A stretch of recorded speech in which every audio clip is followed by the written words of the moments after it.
Hello everybody, welcome back to a brand new video. Today we're going to be doing episode 5 of the President Hamilton timeline from the years of 1881 to 1901.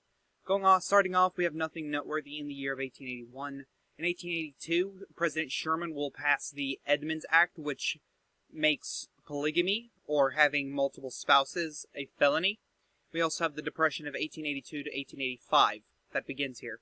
1883, President Sherman will pass the Pendleton Civil Service Reform Act, which pretty much ends the spoil system for rewarding political favors or political positions to people who support your campaign and to people who actually deserve it based off of merit. In 1884, we'd have the Cincinnati riots of 1884. This is due to low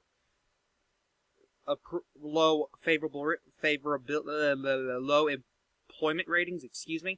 We also have President Sherman passing a federal law granting an 8-hour work week, which actually helps the Depression, which actually leads him to winning re-election. Republican President John Sherman would defeat Federalist Governor Grover Cleveland 235 to 169 to win re-election. Going on to 1885, the Depression of 82 to 85 would end. It would be a little bit earlier. I think it ended in March. This would end in January. Going on to 1886, we would have the Seattle riots of 1886. This was an anti-Chinese riot where multiple white folk beat, battered, and I think murdered multiple Chinese. We would also have the Carlton Massacre. Pretty much, I think 19 black individuals are murdered by white folk. Going on to 1887, President Sherman will allow the Navy to lease Pearl Harbor as a naval base.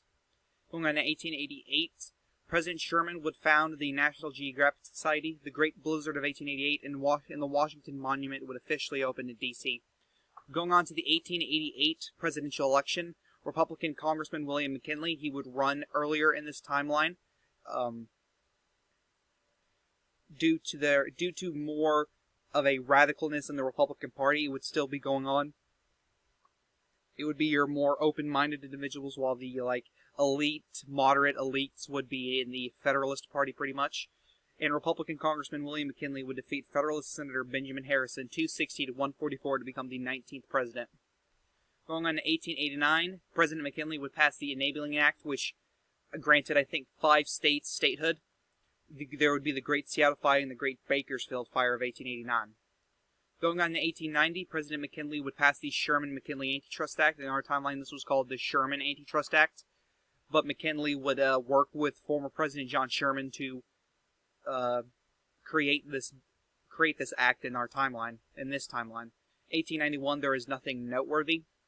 Going on to 1892, there's nothing noteworthy except the 1892 presidential election, where we see Democrat Postmaster General Adlai Stevenson defeat Republican President William McKinley and populist Congressman James Weaver 233 to 175 to 39 to become the 20th president. Stevenson only wins this election due to the vote splitting between McKinley and Weaver, and after this election you will see the Populist Party merge with the Republican Party. Going on 1893, we start off with the Panic of 1893, pretty much starting off President Stevenson's term not so well with a panic. We also have the May Day riots of 1894. This one was the one where it was because of high unemployment. My mistake.